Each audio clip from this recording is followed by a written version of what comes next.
Good morning class. हम geography पढ़ रहे हैं, तो ज्योग्राफी के आज अगला लेक्चर लेके आए हम। देखो, पीछे हम लोगों ने नाइट्रोजन के उपयोग पढ़ा और घास के मैदान पढ़ा। मतलब जितने भी लेक्चर होंगे सारे आपको प्लेलिस्ट में मिलेंगे। तो आपको क्या करना है, ये वाला जो वीडियो है इसी के डिस्क्रिप्शन में आपको सारे के सारे लिंक मिल जाएंगे। तो वहां से आप जाइए, पीछे वाला लेक्चर भी देखिए, क्योंकि कॉन्सेप्ट होता है तो एक दूसरे से लिंक होता है। अच्छा, ऐसा नहीं है कि आपको ये लेक्चर समझ में नहीं आएगा, लेक्चर तो आपको समझ में आएगा, लेकिन अगर आप पीछे वाली चीजों को आप ध्यान देंगे तो फिर वहां से चीजें आपको और बेहतर क्लियर होंगी, समझे? क्योंकि तब आपका एक लॉजिक क्रिएट हो जाता है, समझ गए? इसलिए आपको पीछे वाले वीडियो भी देखने हैं, ठीक ना? तो पीछे वाले वीडियो भी देखिए, अगर आपको अच्छा लग रहा है तो और देखिए, ठीक।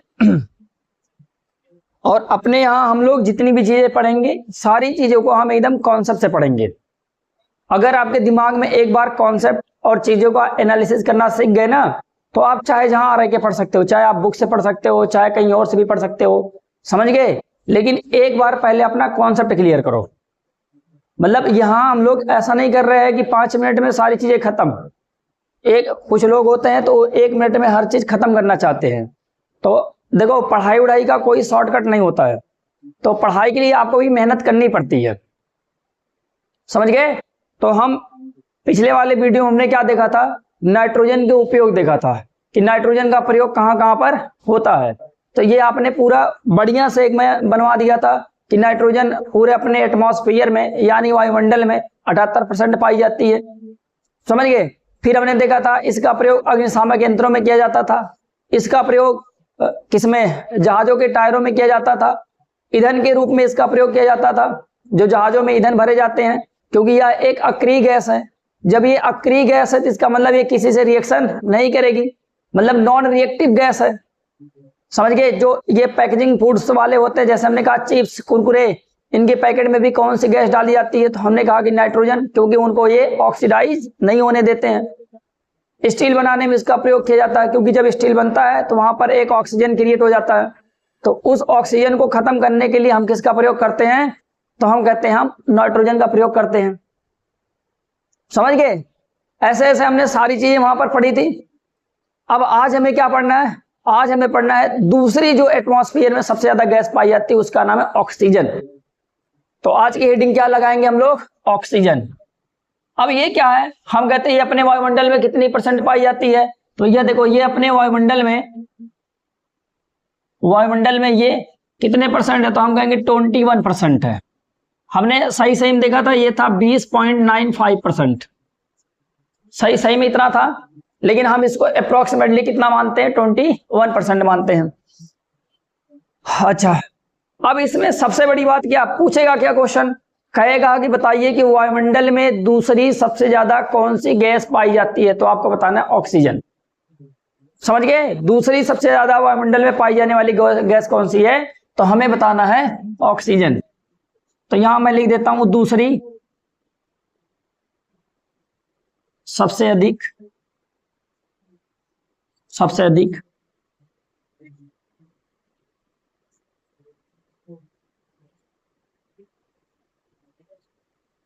यहां लिख लेना एटीएम। एटीएम का मतलब होता है एटमॉस्फेयर।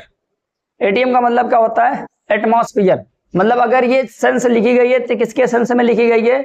तो हम कहते हैं भैया एटीएम, मतलब वायुमंडल के सेंस में लिखी गई है। दूसरे नंबर पे इसकी क्या खासियत होती है? क्या यह भी अक्रिय गैस है? तो आप कहोगे नहीं, यह अक्रिय गैस नहीं है, ये क्रिया करती है, तभी तो ये ऑक्साइड बनाती है। हमने कहा ये लोहे के साथ क्रिया की तो लोहे की जिंदगी खत्म कर दी, इसने कॉपर के साथ क्रिया किया तो कॉपर की जिंदगी खत्म कर दिया।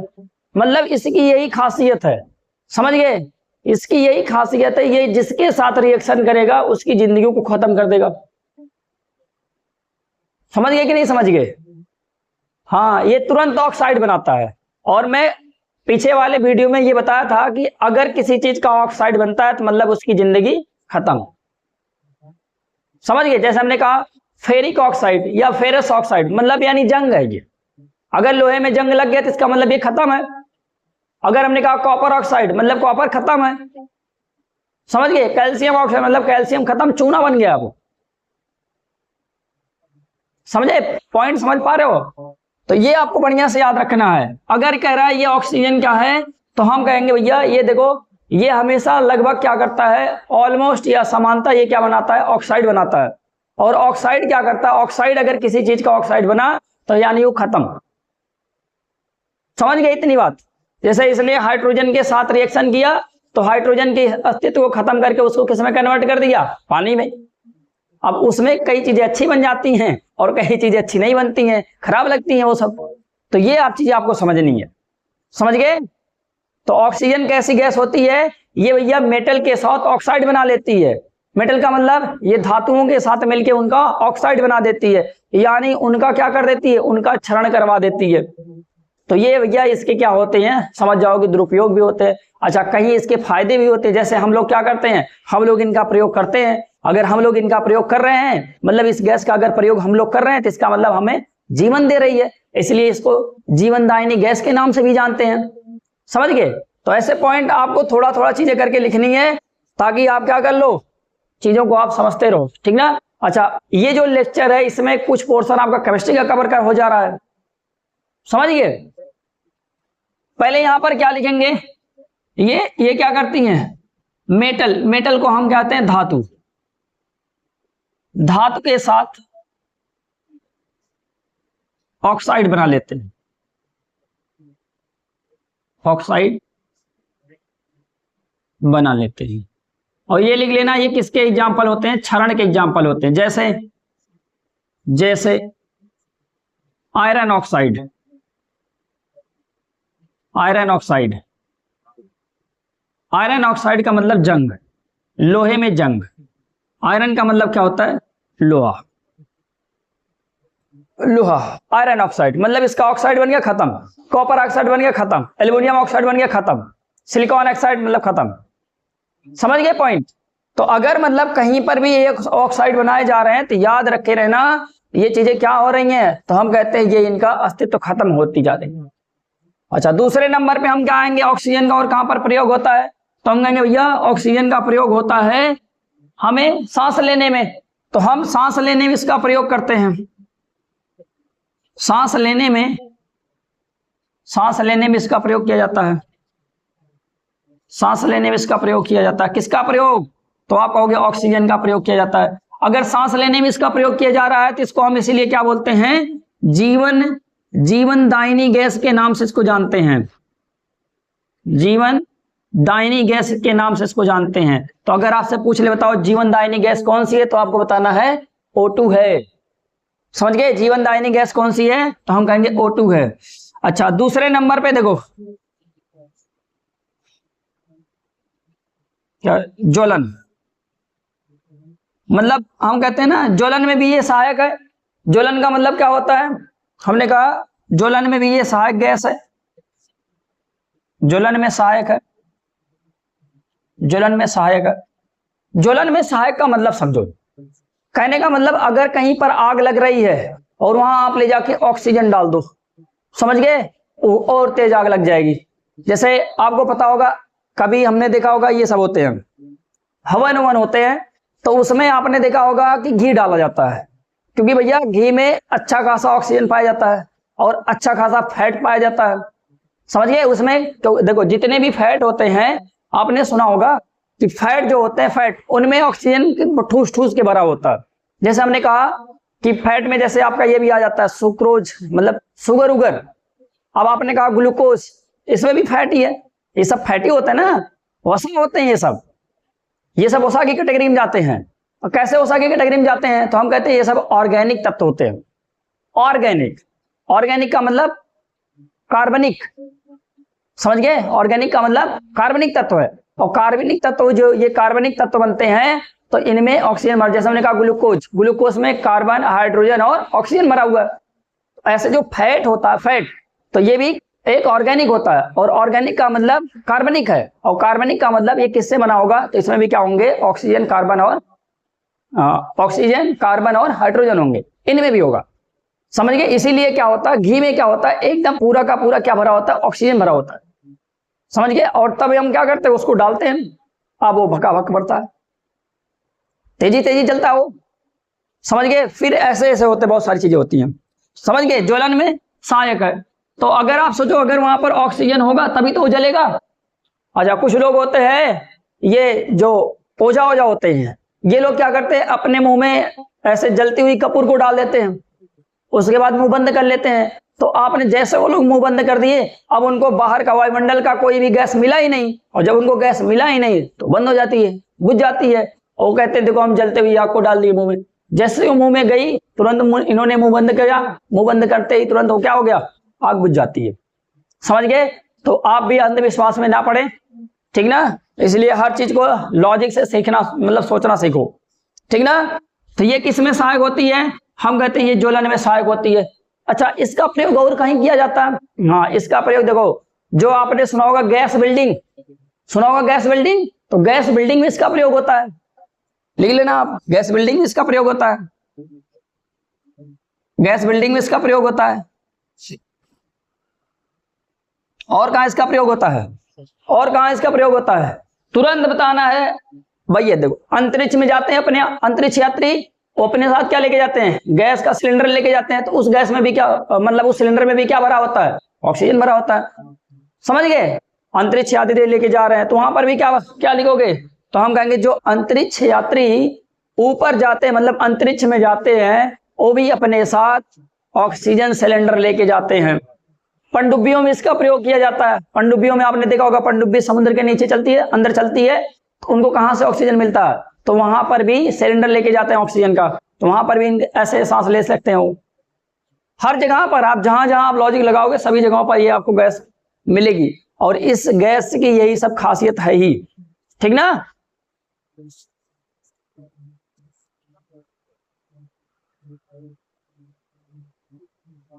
समझ गए कि नहीं समझ गए, पॉइंट समझ में आ रहा है आपको। अच्छा, और भी होते हैं, और भी इसका प्रयोग कहां पर होता है, आपने देखा होगा मछली पालन होता है, कृत्रिम रूप से मछली पालन होता है। तो कृत्रिम रूप से जो मछली पालन होता है उसमें भी इसका प्रयोग किया जाता है।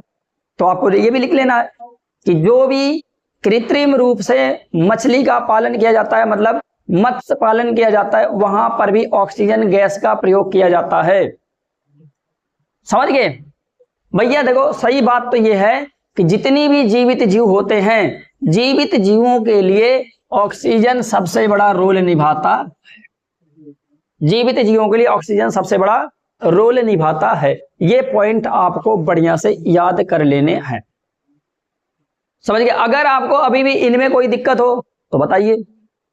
और भी होते हैं, जैसे आपने देखा होगा कभी कभी लोगों को बेहोश किया जाता है, जब उनको ऑपरेशन होता है, तो ऑपरेशन के समय उनको बेहोश कर दिया जाता है, एक इंजेक्शन लगाया जाता है, उसको हम क्या बोलते हैं, एनेस्थीसिया बोलते हैं। तो एनेस्थीसिया में भी कौन सी गैस दी जाती है, ऑक्सीजन दी जाती है, लिख लेना, ये इंपॉर्टेंट है।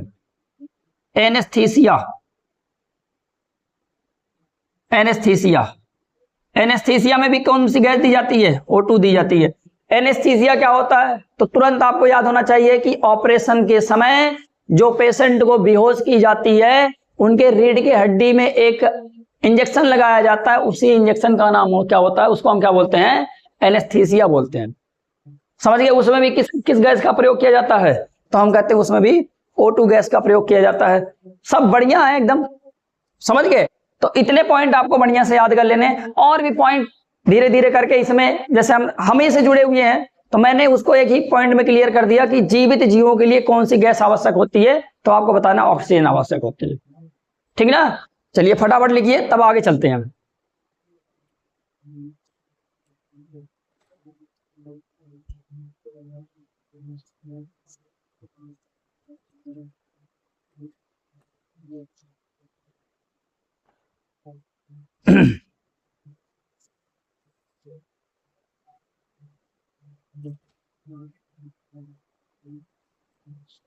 अगली इंपॉर्टेंट गैस आती है CO2। CO2 का मतलब क्या होता है, कार्बन डाइऑक्साइड।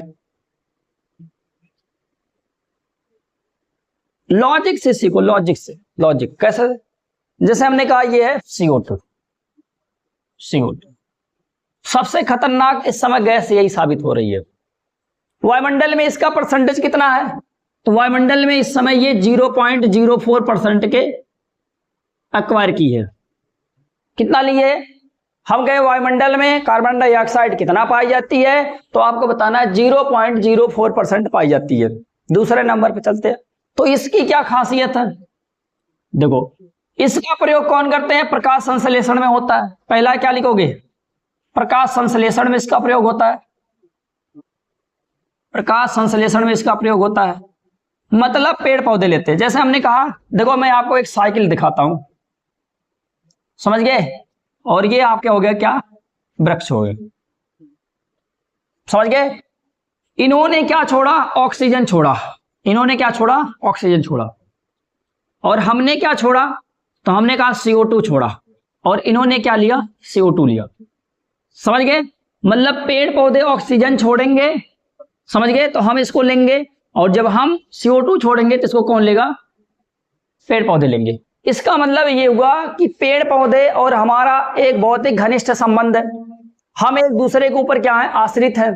तो आपको याद रखना है, समझ गए, यही चीजें आपको क्या करनी है, याद रखनी है, समझ गए। अच्छा, तो क्या ये CO2 सीधे ले लेता है, नहीं भैया, ये CO2 सीधे नहीं लेता है। तब कैसे लेता है, इधर क्या होता है, इधर देखो ये है सूर्य भगवान, कौन है ये, सूर्य भगवान, समझ गए। ये क्या करते हैं, ये लाइट भेजते हैं, लाइट भेज दिया, और लाइट को हम क्या ऐसे लिखते हैं, एच, मतलब Hμ करके लिखते हैं लाइट को, तो याद रखे रहना ये Hμ है, समझ गए, ये लाइट है, ऐसे करके ये लिखा होता है Hμ, ये लाइट है, समझ गए। अब ये जो कार्बन डाइऑक्साइड होती है, ये ऑक्सीजन के साथ क्या करती है, इसके प्रेजेंस में क्या करती है, लाइट रिएक्ट होती है, समझ गए। अब यहीं पर आपको एक और मिलता है जिसको हम कहते हैं पानी, H2O, समझ गए। अब इसका भोजन तैयार हो गया। भोजन कैसे तैयार हुआ, देखो मैंने कहा कि देखो पेड़ पौधों का भोजन कैसे बनता है, हम कहते हैं CO2 लिया, ठीक ना, फिर देखो एटमॉस्फेयर है तो वहां पर पानी मिल जाता है इसको, मतलब कि वायुमंडल में इसको पानी मिल जाता है, और लेकिन किसके प्रेजेंस में मिलेगा, तो हम कहेंगे Hμ। कहने का मतलब ये लाइट है, ये लाइट को दिखा रहा है, मतलब प्रकाश को दिखा रहा, तो इसके प्रेजेंस में यहां पर क्या बनेगा, तो हम कहते हैं इसके प्रेजेंस में यहां पर इसको बनता है ग्लूकोज बनता है, क्या बनता है, ग्लूकोज बनता है, समझ गए। ये क्या बन गया, इनका ग्लूकोज बन गया, और ग्लूकोज को ये क्या करते हैं, कंज्यूम कर लेते हैं, समझ गए पॉइंट। अच्छा, रिएक्शन अभी नहीं बता रहे हैं, रिएक्शन के लिए आगे पढ़ेंगे तब बताएंगे वहां पर। ये क्या है, CO2 है प्लस H2O है, तो मतलब जब भी कभी कार्बन डाइऑक्साइड की पानी के साथ किसके प्रेजेंस में, प्रकाश के प्रेजेंस में इसकी रिएक्शन होती है, क्या बन जाता है, ग्लूकोज, और ग्लूकोज को कौन ले लेता है, पेड़ पौधे ले लेते हैं। पॉइंट क्लियर हो गया। तो ऐसा क्या होता है, पेड़ पौधों का भोजन तैयार हो जाता है।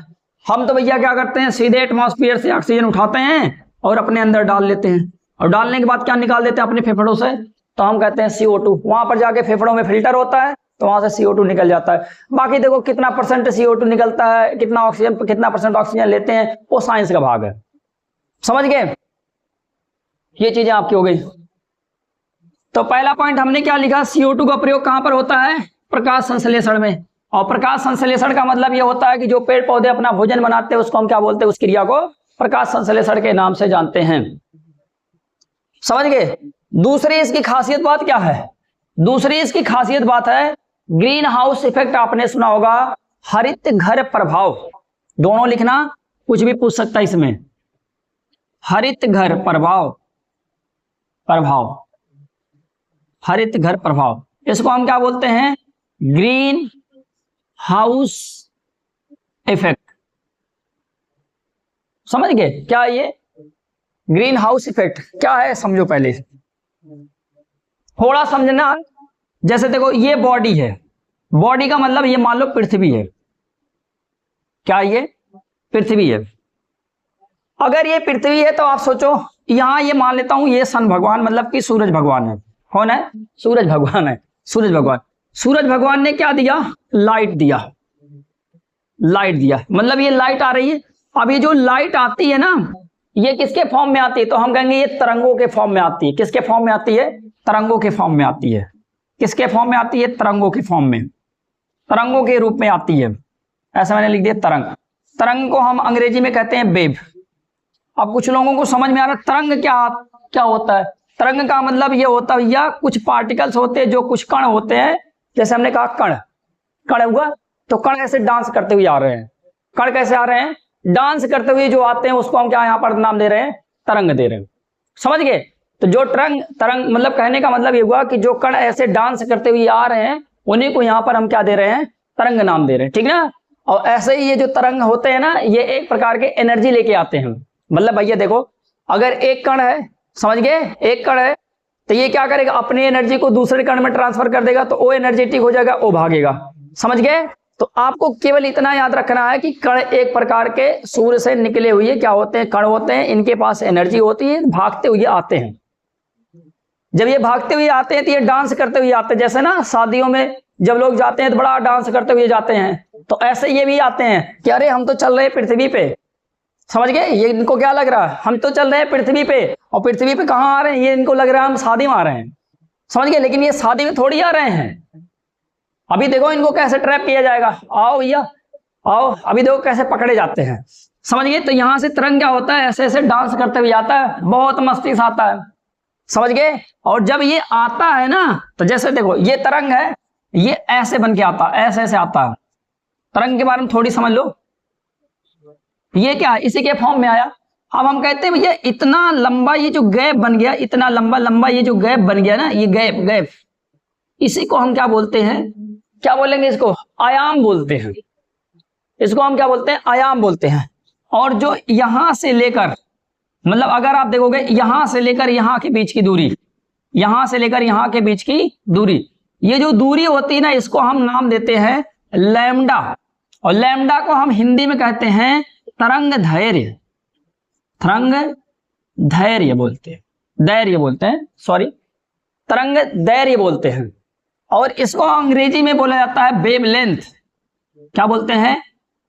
वेवलेंथ। देखो अपना ये जो टॉपिक होता है, केवल आपको यहां पर ना गैस के बारे में नहीं जानने के मिलेगा, सोचने की क्षमता बढ़ेगी भैया। कैसे चीजों के बारे में सोची जाती है। एक चीज पकड़ो, वहां से कितनी चीजों को हम क्या कर सकते हैं? एलिब्रेट कर सकते हैं ना, इस पे फोकस करो, तब योर माइंड इंक्रीज, तभी तो आपका माइंड बढ़ेगा। नहीं तो आपको सीधे चीजें रटा दी जाती हैं, तो आप जब पेपर में बैठते हो तो वहां सोच ही नहीं पाते हो करना क्या है, दिमाग ही नहीं लगा पाते हो। तो हमें क्या करनी है? चीजों के बारे में सोचनी है। अब कुछ लोगों को लगा ऑक्सीजन के बारे में आधा घंटा पढ़ा दिए, अरे यार क्या पढ़ाए होंगे। अरे पहले आगे लेक्चर देखो, उनमें आधा घंटा में क्या क्या मिलता है। यहाँ बकैती नहीं होती है। जब तक यहाँ पढ़ाऊंगा तब तक आपको क्या मिलेगा? कुछ ना कुछ मिलता रहेगा। सोचो कैसे लिंक किए जाते हैं सब्जेक्ट को। अब यहाँ हम साइंस में पहुंच गए ना, और ऐसा नहीं है कि आपको समझ में नहीं आएगा, आपको विधिवत समझ में आएगा, क्योंकि हम लोग जिस तरीके से समझ रहे हैं ऐसा कोई नहीं होगा जिसको समझ में नहीं आएगा। समझो, केवल पॉइंट पकड़े रहना। अब हम कहेंगे भैया देखो यहाँ क्या हो रहा है, ये तरंग है, तो यहां से यहाँ की दूरी को हम क्या बोलेंगे? तरंग दैर्घ्य बोलेंगे। और इसको अंग्रेजी में क्या बोलते हैं? वेवलेंथ बोलते हैं। अब समझो, तो आप सोचो अगर ये इतना दूरी बना के, अगर मैंने बोला होता कि भैया देखो ये ऐसे डांस कर रहा है, हल्का हल्का डांस कर रहा है, अब बताओ ये दूरी कम हो गई कि नहीं हो गई? तो आप कहेंगे अरे इसका तो तरंग दैर्घ्य कम हो गया और ये भी कम हो गया, दोनों कम हो गए इसके, तो आप कहोगे तरंग दैर्घ्य तो कम हो गया। समझ गए? ऐसे जब ये आते हैं ना, बड़े ऐसे चौड़े होके आते हैं, चौड़े होके आते हैं, ऐसे सीना उना एकदम तान के आते हैं, कहते चल रहे हैं पृथ्वी पे, अभी वहां डांस करेंगे, डीजे बजेंगे। ये डांस करते इतना खुश रहते हैं, डांस करते आते भी हैं।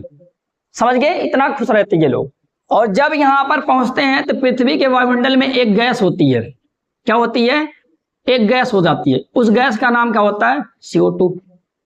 समझ गए? अब CO2 से इनको प्यार हो जाता है। CO2 से इनको क्या हो जाता है? प्यार हो जाता है। अब CO2 क्या करती है? CO2 इनको, अब भैया जब इनको प्यार हो गया तो ये यहां से छोड़ के कहां जाएंगे? जा पाएंगे कहीं? समझ गए? कहेंगे अब तुमको छोड़ के हम कहां जाएं, अब तो हमारा ऊपर जाने का मन भी नहीं है। समझ गए? ये क्या करती है? अपने प्यार में इनको फंसा लेती है। और जब ये अपने प्यार में इनको फंसा ली तो इनको फिर बाहर, जैसे ये पृथ्वी पड़े ना, फिर इनको यहां से टकरा के ना बाहर जाने ही नहीं देती है, बाहर जाने ही नहीं देती है। और जब ये बाहर जा नहीं पाते हैं तो ये कहां रह जाते हैं? पृथ्वी के वायुमंडल में ही रह जाते हैं।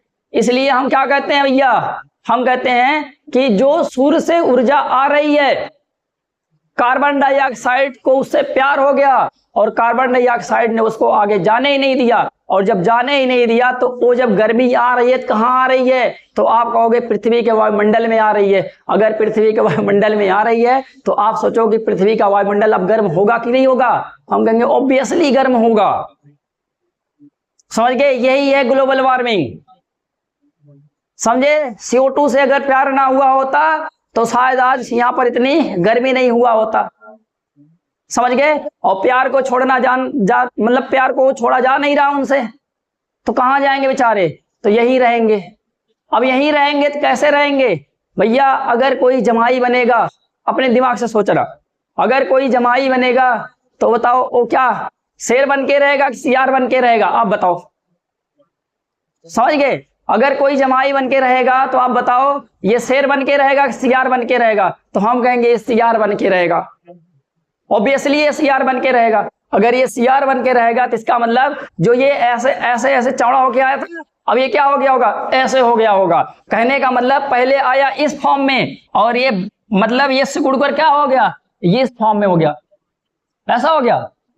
नहीं। समझ गए कि नहीं समझ गए? तो यहां जब वो आएगा तो वो क्या करेगा? वो अपनी ऊर्जा खो चुका रहेगा। अब देखो, अब यही पूरा सेंस आपको यहां पर समझना है। समझ गए? पृथ्वी का अब यही समझना है। ये हो गई मजाक की बातें। अब समझो, यहां से ये कण आते हैं या ऊर्जा आती है, और जब यहां पर पड़ती है, ये जब आते हैं ना तो ये शॉर्ट वेव के फॉर्म में आते हैं। किसके फॉर्म में आते हैं? तो हम कहते हैं शॉर्ट वेव के फॉर्म में आते हैं, और शॉर्ट वेव को बोलते हैं लघु तरंगों के फॉर्म में आते हैं। किसके फॉर्म में आते हैं? लघु तरंगों के फॉर्म में आते हैं, लघु तरंगों के रूप में आते हैं। अब लघु तरंगों का रूप मतलब ये हुआ, देखो लघु जितना ज्यादा, अब आप पूछोगे लघु तरंग क्या होता है और दीर्घ तरंग क्या होता है, इसको भी समझ लेते हैं यहीं पर। लघु तरंग और दीर्घ तरंग समझाना बहुत जरूरी है, नहीं समझाते नहीं तो अभी आप कहेंगे टॉपिक से हट गए। टॉपिक से हटे नहीं है। अगर आपको यही चीजें नहीं समझ में आएंगी तो फिर आपका ये कॉन्सेप्ट कहां से समझ में आएगा? तो इसी का पार्ट है ये लघु तरंग और दीर्घ तरंग।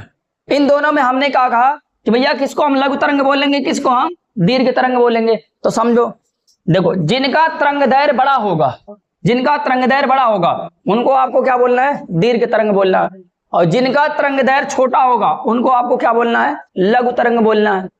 समझ गए? तो यहां पर जिसका लैम्डा इसका बड़ा होगा, ये देखो बड़े का सिंबल है। समझ गए? और जिसका लैम्डा छोटा होगा, ये छोटे का सिंबल है। समझ गए? जिसका लैम्डा का मतलब तरंग दैर्घ्य, तो जिसका तरंग दैर्घ्य छोटा वो हो गया लघु तरंग, और जिसका तरंग दैर्घ्य बड़ा वो हो गया दीर्घ तरंग। तो जो यहां से सूर्य से जो ये आती है ना, छात ऐसे करके सीना तान के आ रही हैं, तो ये किसके फॉर्म में आती हैं? शॉर्ट वेव के फॉर्म में आती हैं। समझ गए? और जब ये शॉर्ट वेव के फॉर्म में आती है तो ये तो पूरा पृथ्वी के पास चली जाती हैं। पूरा ये कहां चली जाती हैं? पृथ्वी के पास ये चली जाती हैं।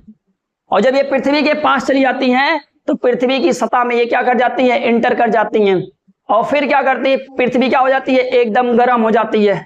और जब पृथ्वी गर्म हो जाती है, फिर भैया जब उससे ऊर्जा बर्दाश्त नहीं होती है तो अपनी ऊर्जा को निकालना शुरू कर देती है। समझ गए? जैसे आप समझो, फिर समझो, ये है देखो, ये पृथ्वी है।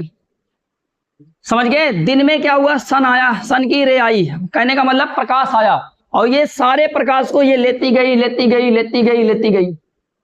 समझ गए? अब रात में मौसम, बाहर का मौसम कैसा हो गया? ठंडा हो गया। रात में पूरा मौसम ठंडा हो गया। और जब रात में मौसम ठंडा हो गया तो ये क्या करती है? ये अपनी ऊर्जा को निकालना शुरू करती है। क्योंकि आपने पढ़ा होगा, एक संचालन पढ़ा होगा, संचालन। तो संचालन का मतलब होता है एक बॉडी से दूसरे बॉडी में ऊर्जा का ट्रांसफर होना। एक बॉडी से दूसरी बॉडी में ऊर्जा का ट्रांसफर होना। तो ऐसे यहां पर भी हुआ, एक बॉडी से दूसरी बॉडी में ऊर्जा ट्रांसफर हो गया। जैसे हमने कहा ये पृथ्वी है, तो पृथ्वी से ये देखो सतह लगी है। क्या लगी है? सतह लगी है। तो ये क्या करेगा? अब ये अपनी ऊर्जा को ट्रांसफर कर, क्योंकि यहाँ की ऊर्जा कम है, मतलब यहाँ का तापमान कम है और इसका तापमान क्या है? ज्यादा है। तो जब तक दोनों का तापमान बराबर नहीं होगा तब तक इनमें क्या होगा? ऊर्जा का हस्तांतरण होगा, उष्मा का हस्तांतरण होता रहेगा। समझ गए? अब ये ऊर्जा का हस्तांतरण शुरू हो गया। समझ गए? और तब तक होगा जब तक भैया दोनों इक्वल तापमान पे नहीं आ जाएंगे। तो पृथ्वी क्या करती है? जितनी ऊर्जा अपने पास ली थी, अब वो क्या करती है? उसको निकालना शुरू करती है। और आपने पढ़ा कि ये जो आई थी लघु तरंग के फॉर्म में आई थी, और अब यहां से निकलेगी कैसे? भैया इसकी पूरी शकल ही बिगाड़ दी इसने, पूरी शकल ही बिगाड़ दी इसने। जब ये अर्थ के पास पहुंची पूरी शकल बिगड़ गई इसकी, और जब इसकी पूरी शकल बिगड़ गई तब ये किसके फॉर्म में पहुंच गई? ये दीर्घ तरंगों के फॉर्म में पहुंच गई। समझ गए? दीर्घ तरंगों के फॉर्म में पहुंच गई। मतलब क्या हुआ दीर्घ तरंगों का? मतलब कि इनका लैम्डा क्या हुआ बाबू? बढ़ गया। इनका लैम्डा क्या हुआ? बढ़ गया। अब जैसे ही इनका लैम्डा बढ़ा, इनको किससे प्यार हो गया? तो हम कहते हैं इनको CO2 से प्यार हो गया। और CO2 से जैसे प्यार हो गया तो उसके साथ ये कहां रहने का बना लिए प्लान? कहेंगे भैया सन के पास अब नहीं जाएंगे यार, अंतरिक्ष में मजा नहीं है यार, यही रहने दो। पृथ्वी के पास बहुत ही मजा है, पृथ्वी में तरह तरह के लोग हैं, यहाँ पर एक दूसरे की बुराई करने वाले भी लोग हैं, कितने अच्छे अच्छे लोग इंसान हैं यहाँ पर। समझ गए? तो CO2 ने इसको क्या कर लिया? अपने प्यार के जाल में फंसा लिया। भैया काहे ने फंसोगे, अब तो बड़े हो गए हो ना, बड़े हो, पकड़ के लटक लिया, निकलने ही नहीं दिया उसको। अच्छा एक एग्जांपल और समझ सकते हो उसको। आप सोचो अगर कहीं पर कोई पतली चीज होगी तो बहुत जल्दी से एंटर कर जाएगी, और आप कहेंगे अगर कोई थोड़ा मोटा होगा तो एंटर नहीं कर पाएगा जल्दी से।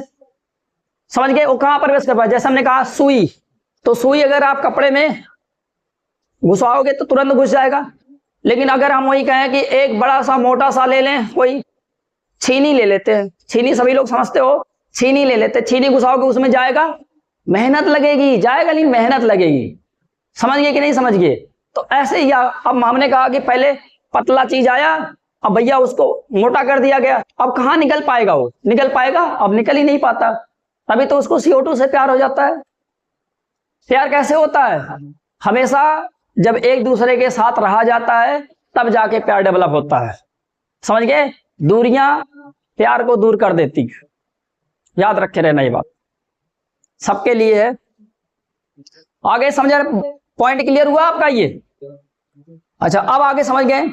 तो यहां से ये जो आती है, तो भैया यहां से कॉन्सेप्ट निकला होगा कि ये जो कार्बन डाइऑक्साइड होती है सूर्य से आने वाली किरणों के लिए पारदर्शी होती है, जबकि पृथ्वी से जो यहाँ पर निकल रही हैं, पृथ्वी से जो किरणें निकल रही हैं, या जो पृथ्वी से उष्मा निकल रही है, या पृथ्वी से जो आपकी तरंगें निकल रही हैं, उनके लिए ये क्या हो जाती है? अपारदर्शी हो जाती है। क्यों हो जाती है अपारदर्शी? तो आपको बताना, अपारदर्शी इसलिए हो जाती है क्योंकि जो पृथ्वी से तरंगें निकलती हैं वो किसके फॉर्म में निकलती हैं? दीर्घ तरंगों के फॉर्म में निकलती हैं। इसीलिए CO2 को उससे क्या हो जाता है? प्रेम हो जाता है। समझ गए पॉइंट कि नहीं समझ गए माय लॉर्ड? समझे पॉइंट? हाँ समझ गए आप समझदार हो, समझोगे क्यों नहीं? अच्छा एक बात और, पृथ्वी ये जो ऊर्जा निकालती है ना, ऊर्जा, पृथ्वी अपने अंदर से जो ऊर्जा निकालती है इसको हम क्या बोलते हैं? विकिरण बोलते हैं। क्या बोलते हैं इसको? विकिरण बोलते हैं, रेडिएशन। क्या बोलेंगे इसको? विकिरण बोलेंगे। इसको अंग्रेजी में कहते हैं रेडिएशन। टेंशन ना लो, एक एक पॉइंट बढ़िया से क्लियर करके हम पढ़ा देंगे आपको। अब बताओ समझ गए? अब अगर आपसे पूछे कोई हरित घर प्रभाव क्या है, तो आप सीधे बता देना कि सूर्य की ऊर्जा का CO2 से प्यार है। खत्म। यही है हरित घर प्रभाव। समझ गए कि नहीं? अगर कोई आपसे पूछता है तो यही बता देना, चाहे उसको समझ में आए चाहे ना समझ में आए, फिर समझा देना। समझाएंगे कैसे? हम कहेंगे हरित घर प्रभाव, ग्रीन हाउस इफेक्ट क्या है, तो आप कहना सूर्य से आने वाली जो किरणें होती हैं या सूर्य से जो ऊर्जा आती है, जब ये पृथ्वी पर पड़ती है तो पृथ्वी के अंदर अवशोषित हो जाती है, और पृथ्वी के अंदर जब ये अवशोषित हो जाती है तो रात के समय क्या करती है? पृथ्वी उस ऊर्जा को निकालना शुरू करती है, जिसको विकिरण के फॉर्म में निकलती है। और वो किसके फॉर्म में निकलती है? तो हम कहते हैं दीर्घ तरंगों के फॉर्म में निकलती है।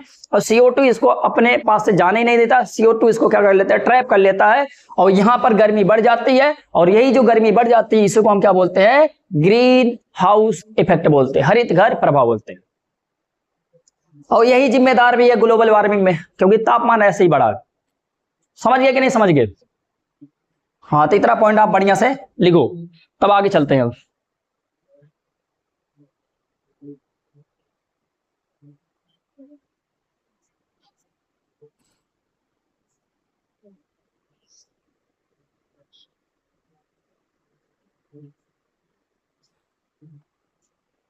और CO2 का प्रयोग कहां पर होता है? CO2 का लिखेंगे आग बुझाने में इसका प्रयोग होता है। आग बुझाने में इसका प्रयोग होता है। अगर कल नाइट्रोजन वाले में भी देखे थे कि अग्निशामक यंत्रों में इसका प्रयोग किया जाता है, तो अग्निशामक यंत्रों में इसका भी प्रयोग किया जाता है। आग बुझाने में इसका प्रयोग किया जाता है। जहां पर आग लगी हो फेंक दो इसको, आग बुझ गई। जहां पर आग लगी हो फेंक दो इसको, आग बुझ गई, खत्म कहानी।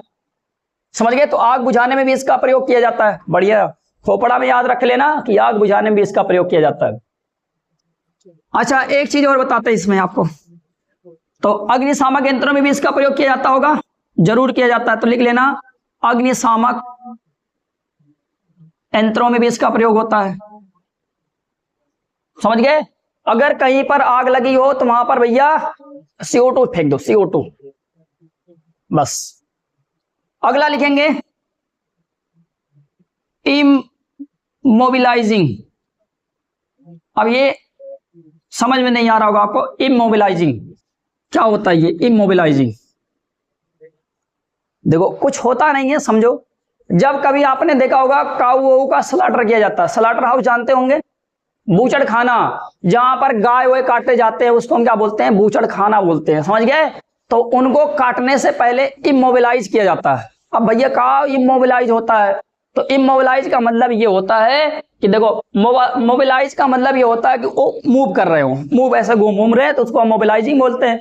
तो यहां पर बोल रहा है इमोबिलाइजिंग, तो इसका मतलब ये हुआ कि हमें ऐसा कर देना है कि ताकि ये मूव ना कर पाए, ताकि ये हिलडुल ना पाए। समझ गए? तो ये क्या करते हैं, पहले गायों को, भैंसों को ये क्या कर देते हैं? इमोबिलाइजिंग कर देते हैं। तो इमोबिलाइजिंग के लिए उन्होंने उनको क्या खिला देते हैं? CO2 दे देते हैं।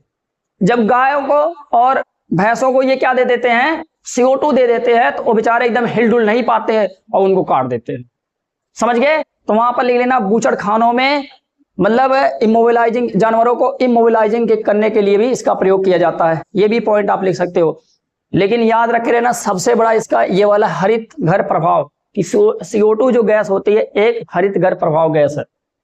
इतना याद रखे रहना। अगर नहीं याद रखोगे भैया तो ये आपके लिए खतरा बन सकता है आने वाले समय में। प्रकाश संश्लेषण में इसका प्रयोग होता है, आग बुझाने में इसका प्रयोग होता है, ठीक ना। इमोबिलाइजिंग ऑफ द एनिमल्स में होता है। कहने का मतलब जानवरों में, मतलब जानवरों को ये दिया जाता है CO2, ताकि वो क्या करे? मूव ना कर पाए, ताकि उनको काटना आसान हो जाए। अगर नहीं तो ऐसे जिंदा रहेंगे, उनको कैसे काट पाओगे? कहीं पैर से मार देंगे, कहीं इससे मार देंगे, कहीं जो काटता है उसका थूथना ही फाट जाएगा। समझ गए? वो अपने थूथने को बचाने के लिए इसको पहले क्या दे देता है? CO2 दे देता है।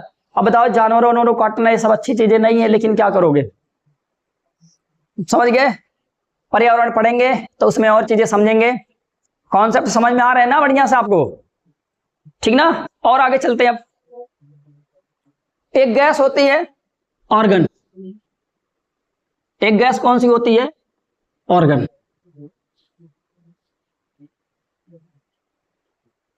एक गैस होती है ऑर्गन, ऑर्गन गैस। इसको हम AR से कहते हैं। परसेंटेज इसका वायुमंडल में 0.93 होता है, इतना परसेंट होता है। समझ गए? तीसरे नंबर पे सबसे ज्यादा गैस यही पाई जाती है, ऑर्गन। यह भी एक निष्क्रिय गैस है। समझ गए? निष्क्रिय गैस है। इसका प्रयोग कहां पर होता है? तो हम कहते हैं भैया इसका प्रयोग बल्ब में होता है। बल्ब में आपने देखा होगा 100 वाट के बल्ब, 200 वाट के बल्ब। समझ गए? तो ये जो बल्ब होते हैं, इनमें हम कौन सी गैस का प्रयोग करते हैं? तो हम कहते हैं भैया ऑर्गन गैस का प्रयोग करते हैं। समझ गए? ऑर्गन गैस का प्रयोग करते हैं। ट्यूबलाइट में ऑर्गन गैस का प्रयोग किया जाता है। हम ऑर्गन गैस का ही प्रयोग क्यों करते हैं भैया? समझ गए? क्योंकि ये जो गैस होती है ना, ये गैस होती है, यह भी एक अक्रिय गैस है। कैसी गैस है? अक्रिय गैस है, मतलब नोबल गैस है। अंग्रेजी में कहते हैं इसको, तो हम कहेंगे नोबल गैस है। समझ गए? नोबल गैस है ये, मतलब ये भी ये क्या है? अक्रिय गैस है। अक्रिय गैस का मतलब ये होता है ये क्रिया नहीं करेगी। तो जो बल्ब होता है, जैसे ये मान लो कि ये आपका बल्ब है, देखो बल्ब बनाता हूं, फटाफट बल्ब बनाता हूं। बल्ब है, मान लो 2 पिन लगा दिए, बल्ब बन गया, बल्ब बन गई। समझ गए? अब इसमें आप देखते होंगे ऐसे फिलामेंट बना होता है, ऐसे बना होता है ना फिलामेंट, कुछ ऐसे फिलामेंट बना होता है। तो ये जो बाबू फिलामेंट होता है ना, ये किसका होता है? तो हम कहते हैं ये टंगस्टन का होता है। टंगस्टन किसका होता है? टंगस्टन का होता है। कभी पूछ ले कि फिलामेंट किस धातु का बना होता है, तो आपको बताना टंगस्टन का बना होता है। अब ये जो टंगस्टन होता है, अगर सोचो यहां पर मैं नाइट्रोजन भर दूं, तो जो टंगस्टन होता है नाइट्रोजन के साथ क्रिया कर जाएगा, और क्या अगर क्रिया कर गया तो ये क्या हो जाएगा, ऑक्साइड बना लेगा, नाइट्रोजन ऑक्साइड बना लिया, खत्म कहानी इसका। ऑक्सीजन भर दो भैया, ऑक्सीजन अगर भर दिए तो ऑक्सीजन के साथ टंगस्टन क्या कर लेगा, टंगस्टन ऑक्साइड बना लेगा, इसको खत्म कर देगा। ऑक्साइड का मतलब इसका क्षरण कर देगा। तो इसीलिए हम यहाँ पर किसका प्रयोग करते हैं, ऑर्गन गैस का प्रयोग करते हैं। ऑर्गन गैस इसके साथ क्या करती है, क्रिया ही नहीं करती है। और जब ये क्रिया नहीं करती है तो मतलब ये फिलामेंट इसका खराब नहीं होता है, जल्दी बल्ब आपका फ्यूज नहीं होता है। जब वहां पर इलेक्ट्रिसिटी ज्यादा आती है तभी आपका बल्ब क्या होता है, फ्यूज होता है। आर यू क्लियर, समझ गए कि नहीं समझ गए। तो इसीलिए टंगस्टन का प्रयोग बल्ब में किया जाता है। तो यहाँ पर कौन सी गैस का प्रयोग होता है, हम कहते हैं ऑर्गन का प्रयोग किया जाता है। अच्छा, और कहाँ इसका प्रयोग होता है, लेजर लाइटों में इसका प्रयोग किया जाता है। लेजर लाइट में इसका प्रयोग किया जाता है, और खासकर उन लेजर लाइटों में जो ऑपरेशन के लिए यूज किए जाते हैं, जैसे आंख का ऑपरेशन, कान का ऑपरेशन। तो कभी कभी आपने सुना होगा कि उनका जो आंख का ऑपरेशन हुआ है लेजर से हुआ है, तो उस लेजर में भी किसका प्रयोग किया जाता है, ऑर्गन गैस का प्रयोग किया जाता है। पढ़ते रहो बढ़िया से पढ़ते रहो बस, ठीक ना। हाँ, तो ये पॉइंट आपका बढ़िया लिख लेना, लेजर लाइट में इसका प्रयोग किया जाता है। कहीं और इसका प्रयोग क्या किया जाता है, आंख वाले में, जैसे रेटिना उठना होता है ना, रेटिना को सफाई करने के लिए वहां से आपने देखा होगा मोतियाबिंद का ऑपरेशन होता है, तो ये सब में समझ गए। तो लेजर लाइट में मतलब जैसे आंखों का जब ऑपरेशन होता है तो लेजर लाइट का प्रयोग किया जाता है। तो उसमें कौन सी गैस होती है, तो हम कहते हैं ऑर्गन गैस होती है भैया, बस ज्यादा नहीं पढ़ना चाहिए। अन्य गैसों के बारे में हमें पढ़ना नहीं है। अब हम आते हैं, एक दो चीजें और पढ़नी है हमें।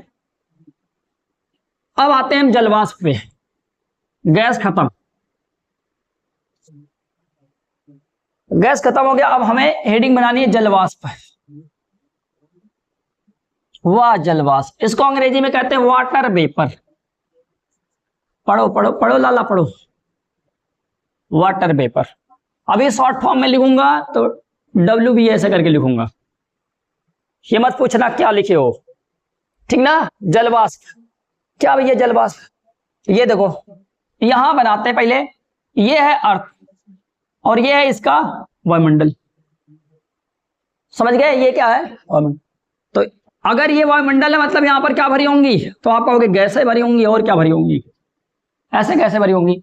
तो जो जलवाष्प होता है ये ऊपर नहीं पाया जाता है, ये कहां पाया जाता है, ये नीचे ही पाया जाता है। जलवाष्प आपके कहां मिलेंगे, तो हम कहेंगे जलवाष्प हमें नीचे ही मिलेंगे। अच्छा ऐसा क्यों, तो हम कहेंगे भैया जो जलवाष्प होता है ना ये एक प्रकार का पानी है। क्या है ये, पानी है। और अगर ये पानी है तो मतलब भारी है, और अगर ये भारी है तो बताओ ये ऊपर जा पाएगा, ऊपर जा ही नहीं पाएगा, समझ गए। इसीलिए ये ज्यादातर आपको कहां मिलेगा, तो हम कहते हैं भैया जो सतह होती है, जो पृथ्वी की सतह होती है, यहां पर जो एटमॉस्फेयर पाया जाता है, यहां पर जो वायुमंडल पाया जाता है, इसी वाले भाग में ये मिलेगा, समझ गए कि नहीं। ये पॉइंट आपका क्लियर हो गया, बहुत अच्छे से क्लियर हो गया।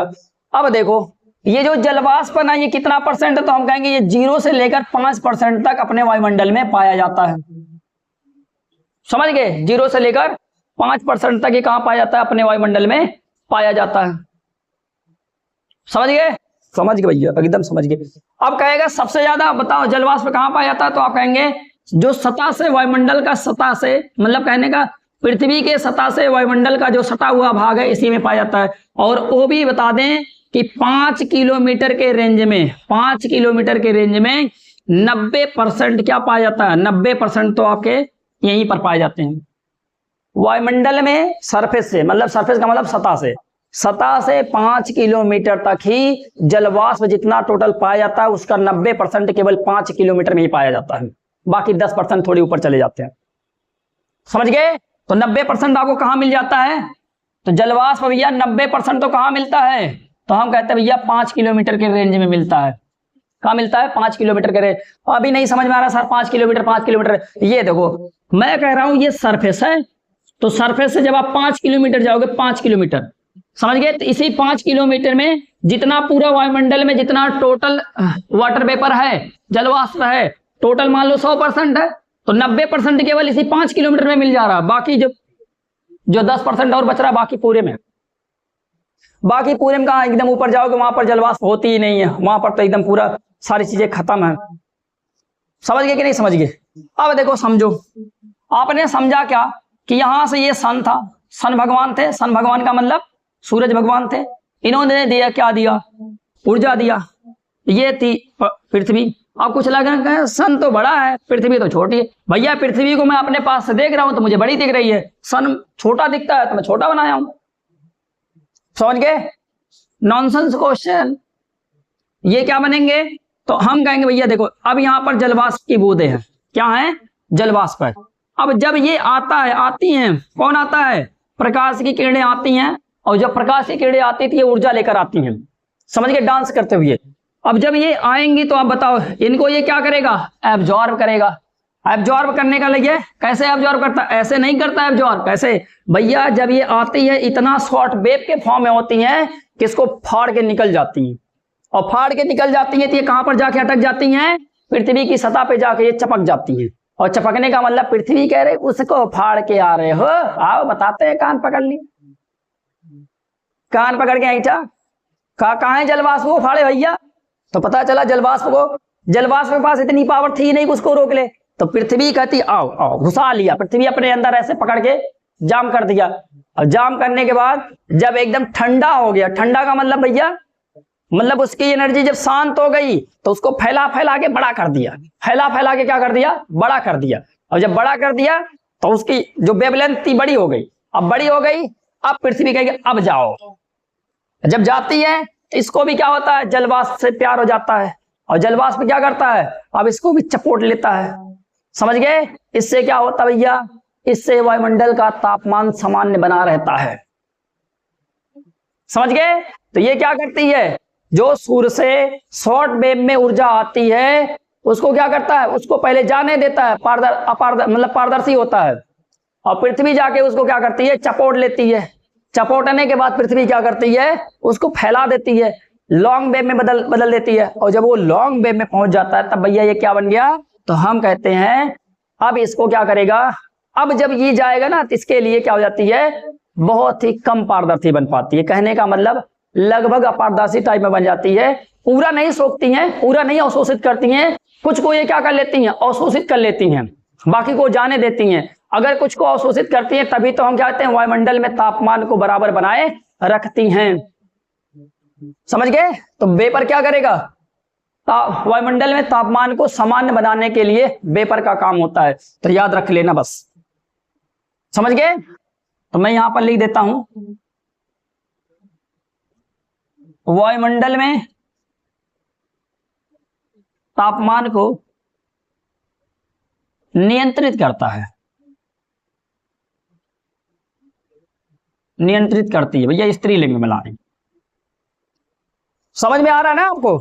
देखो कॉन्सेप्ट समझो, बिना कॉन्सेप्ट समझे थोड़ी का मतलब आगे बढ़ पाओगे आप।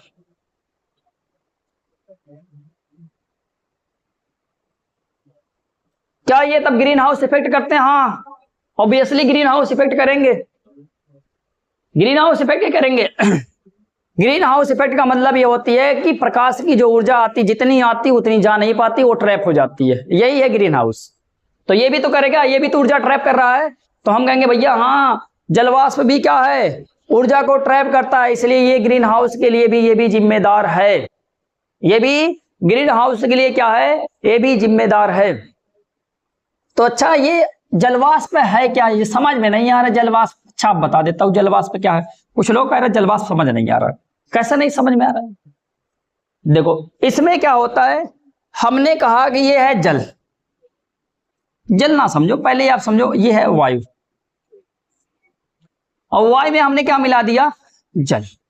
अब ये क्या बन गया, जलवाष्प। मतलब मैं क्या कहना चाहता हूं, मैं क्या कहना चाहता हूं, मैं कहना ये चाहता हूं वायु में जल की जो, मतलब वायु में जो जल घुल रहा है, वायु में जो जल घुल रहा है उसको हमें क्या बोल देना है, जलवाष्प बोल देना। अभी नहीं, मात्रा नहीं बोलेंगे, समझ गए कि वायु में जल की मात्रा को हम आर्द्रता बोलने लगते हैं, समझ लो ये प्रकार की आर्द्रता ही है। समझ गए? अभी और समझते हैं, अभी कम समझ में आया। अभी तो मैंने ये बताया कि वायु में जब हम जल मिला देते हैं तो क्या होता है, जलवाष्प। देखो आपने सुना होगा पानी, पानी को हम क्या बोलते हैं, H2O। पहले हमारे यहाँ जब कोई कामकाज पड़ता था, हमारे यहाँ नहीं, हमारे गांव में, तो वहां पर क्या होता था, जब कुछ लोग ये साइंस पढ़े थे तो जब वो लोग पानी देते थे तो चिल्लाते थे H2O H2O H2O H2O। ऐसे आप भी चिल्लाओ, आपको कम से कम एक फार्मूला तो याद होगा, समझ गए। तो जब नए नए पढ़ने वाले होते तो चिल्लाते हैं, पानी नहीं बोलते हैं, क्या बोलते हैं, H2O बोलते हैं। और कुछ लोग जो अंग्रेजी मीडियम के रहते हैं कहते हैं वाटर वाटर वाटर, मतलब वाटर, समझ गए। तो यहां पर हम क्या कहते हैं, ये है पानी, और पानी को हमने क्या कर दिया, गर्म कर दिया। ये देखो गर्म का सिंबल है, किसका सिंबल, ये गर्म का सिंबल है, समझ गए। अब हमने क्या कर दिया, पानी को कर दिया गर्म, और जब पानी हो गई गर्म तो ये भैया क्या हो गया, हम कहेंगे ये गैस के फॉर्म में ऊपर उठने लगेगा, वाष्पीकरण हो जाएगा। तो जो जलवाष्प बनता है ये वाष्पीकरण के तहत बनता है। किसके तहत बनता है, वाष्पीकरण के तहत बनता है। तो याद रखे रहना, जलवाष्प का निर्माण कैसे होता है, वाष्पीकरण के तहत होता है। जितना ज्यादा वाष्पीकरण होगा उतना ज्यादा क्या होगा, जलवाष्प बनेगा। कहने का मतलब मेरा ये हुआ, यही जो वाष्प है, वाष्प समझते हो ना, कि जब पानी से क्या होता है, वाष्पीकरण होता है। जैसे हमने कहा तालाब है, खूब तेज, बहुत तेजी से धूप है, जब बहुत तेज धूप होगी तो वहां से पानी क्या होता है, एवोपरेट हो जाता है, मतलब वाष्पीकृत हो जाता है। तो वही जो वाष्पीकृत चीजें जा रही हैं ऊपर, उनको हम क्या बोलते हैं, जलवाष्प बोलते हैं, समझ गए। उनको हमें क्या बोलना है, जलवाष्प बोलते हैं। जलवाष्प सबसे ज्यादा कहां पाई जाती है, तो हम कहेंगे पृथ्वी के मतलब वायुमंडल के निचले वाले भाग में सबसे ज्यादा जलवाष्प मिलती है, समझ गए। तो ये आपको समझ लेना है कि वायु में जल घुल जाता है, वही जलवाष्प है। और अगर दूसरे भाषा में समझता है तो हम कहेंगे हम पानी को गर्म करते हैं तो ये वाष्पीकृत हो जाता है। अगर कभी पूछ ले जलवाष्प कैसे बनती है तो तुरंत बता देना, पानी को गर्म करो या वाष्पीकरण की क्रिया से जलवाष्प बनते, बस। सही, क्लियर हो गया। अच्छा, एक चीज बता देते, आपने आर्द्रता नाम सुना होगा। अभी यहाँ आर्द्रता के बारे में बताऊंगा नहीं, केवल आपके दिमाग में या जहन में डाल दूंगा एक बार। आर्द्रता क्या होता है, समझ गए। आर्द्रता जो मापी जाती है ना, वो आर्द्रता नहीं मापी जाती है, वो जलवाष्प मापी जाती है, समझ गए। आर्द्रता नहीं मापी जाती, क्या मापी जाती है, जलवाष्प मापी जाती है। भैया ये जो वायु है ना, इसमें कितना पानी भरा है, जितना पानी भरा है वही क्या है, आर्द्रता है, समझे मुन्ना। हाँ, यही है आर्द्रता, समझ गए कि नहीं। तो वहां पर आर्द्रता नहीं मापी जाती। आर्द्रता मापने के लिए हम किसको मापते हैं, जलवाष्प को मापते हैं, समझ गए। मतलब वायु में जल की मात्रा को मापते हैं। तो हमें जब वायु में जल की मात्रा मिल जाती है तो हम कहते हैं भैया यही आर्द्रता है। हटा दो हटा दो हटा दो, पॉइंट हटा दो। एक और पढ़ेंगे,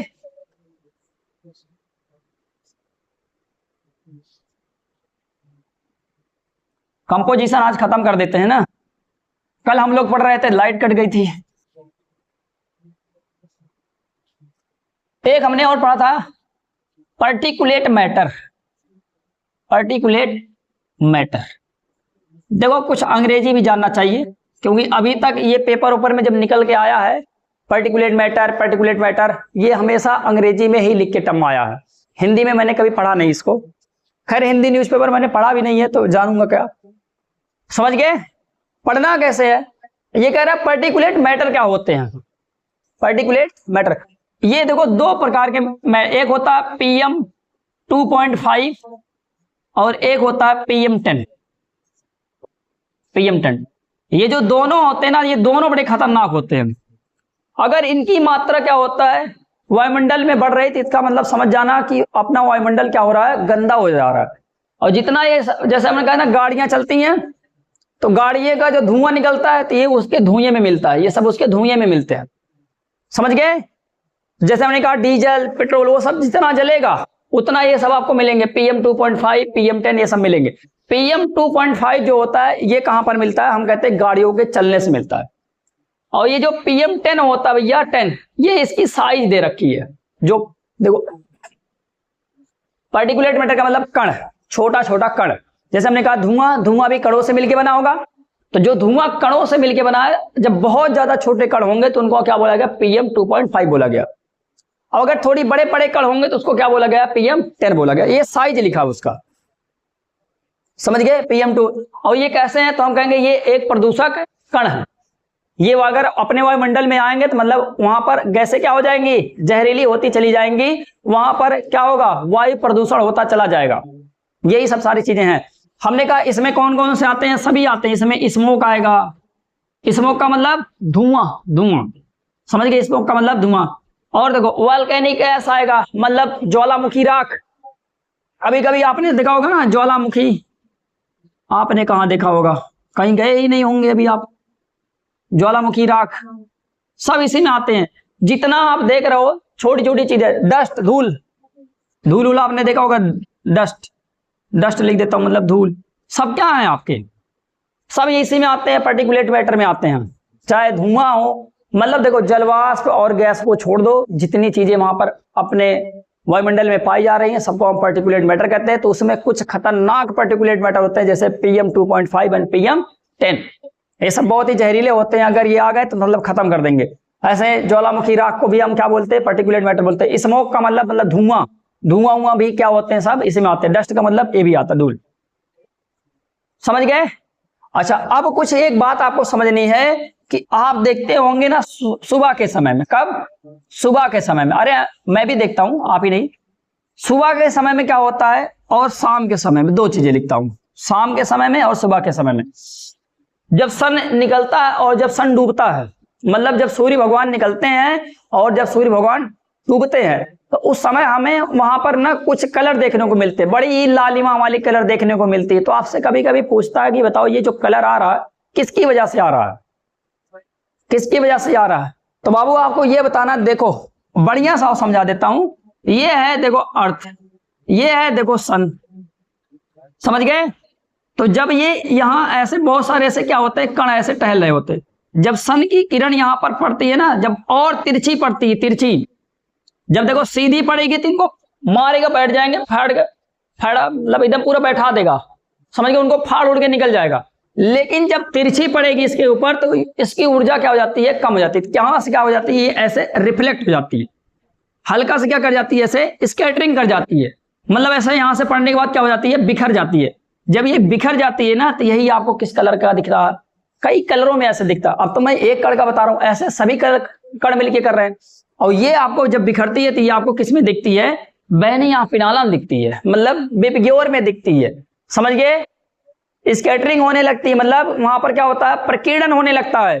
तो अगर कभी आपसे पूछ ले प्रकीर्णन के लिए क्या जिम्मेदार है, तो वहां पर जलवाष्प नहीं बोलने हैं, क्या बोलने हैं, आपको ये बोलना है कि पार्टिकुलेट मैटर की वजह से वहां पर क्या होता है, स्कैटरिंग होती है, प्रकीर्णन होता है, समझ गए। जलवाष्प की वजह से इंद्रधनुष बनता है, जलवाष्प की वजह से क्या बनता है, इंद्रधनुष बनता है। लेकिन जो यहाँ पर प्रकीर्णन होता है, प्रकीर्णन की वजह से सूरज के समय जब निकलता है या उगता है तो हमें वो कैसा दिखाई देता है, लाल कलर का दिखाई देता है भैया, कलरों का दिखाई देता है। मैं अभी उसमें जा नहीं रहा हूं, उसमें 7 कलर बनते हैं, बेबिग्योर बनता है, हिंदी में उसको बैनी और पिनाला के नाम से जानते हैं। ये सारी चीजें होती हैं। आपने 7 कलरों वाला चीज देखा होगा ना, जैसे इंद्रधनुष बनती है तो उसमें भी 7 कलर होते हैं, समझ गए। तो जो आपको सन की रोशनी जो आपको मतलब कई कलर में दिखती है, तो उसके कारण क्या है, उसका तुरंत आपको बताना है ये स्कैटरिंग है, प्रकीर्णन की वजह से हुआ है। प्रकीर्णन क्या होता है भैया, प्रकीर्णन, प्रकीर्णन क्या होता है, प्रकीर्णन ये होता है जैसे ये कण है, यहां पर जब ये लाइट पड़ी तो यहां से ये कई ऐसे कई दिशाओं में ऐसे निकल गई, ये हो गया प्रकीर्णन, छितर बित्तर हो गया, समझ गए, छितर बित्तर हो गया। जैसे अभी मान लो कि यहां पर थोड़ी कचड़ा है, उसमें एक आप पत्थर फेंको, कैसे निकल जाते हैं, ऐसे कचड़े निकल जाते हैं चारों तरफ में, बस यही है भैया, यही है प्रकीर्णन, प्रकीर्णन यही है, समझ गए। गोबर ले लो, गोबर पे एक मार दो, देखो प्रकीर्णन हो गया, यही है प्रकीर्णन, समझ गए। प्रकीर्णन का मतलब ये होता है कि एक कण पे जब लाइट पड़ती है तो वहां से छितर बित्तर हो जाए, उसको हम क्या बोलते हैं, प्रकीर्णन बोलते हैं, स्कैटरिंग बोलते हैं। जब फुल और चली जाए तो क्या हो, ये समझ गए, ये है। तो याद रखे रहना एक। अच्छा, एक चीज और बता देता हूं, तभी क्लास ओवर करता हूं।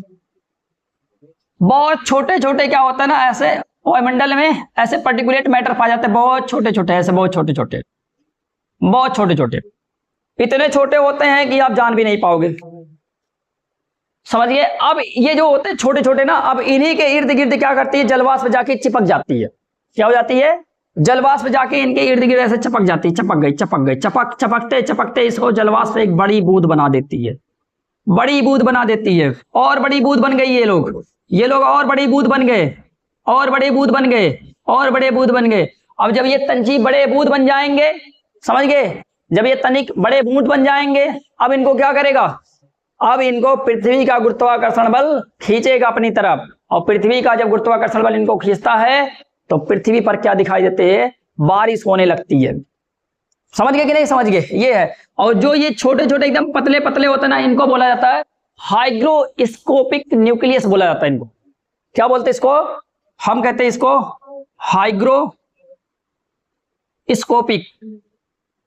हाइग्रोस्कोपिक न्यूक्लियस को बोलते हैं। क्या बोलते हैं इसको? हाइग्रोस्कोपिक न्यूक्लियस बोलते हैं। मतलब बहुत ही छोटे छोटे। अच्छा, इसको मैं और आगे भी समझाऊंगा, केवल यहां आपके जहर में थोड़ी बात डाला था बस।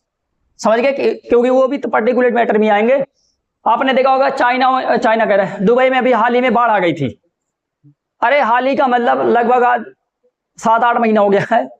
तो वहां बाढ़ आ गई, तो वहां पर आर्टिफिशियल रेन करवाई गई थी। तो वहां पर ऐसे बीच में हाइग्रोस्कोपिक न्यूक्लियर भेजे गए, तो इसके इर्द गिर्द जलवाष्प जमा हो गई, फिर वही बारिश हो गई। समझ गए? आर्टिफिशियल रेन हो गई। तो यह इतना आपको बढ़िया से पढ़ लेना है। जो इसमें कहीं अगर चीजें ना समझ में आए, कमेंट बॉक्स में आप कमेंट करिएगा। अच्छा, और दूसरी चीज, जो लोग आज इस वीडियो को नया देखें उनको क्या करना है? पीछे वाले वीडियो को जाके देखिए, और पीछे वाले वीडियो के जितने सारे लिंक होंगे वो वीडियो इसी वीडियो के डिस्क्रिप्शन में सारे दिए गए होंगे। ठीक ना? देख लेना, अच्छा लगेगा आपको।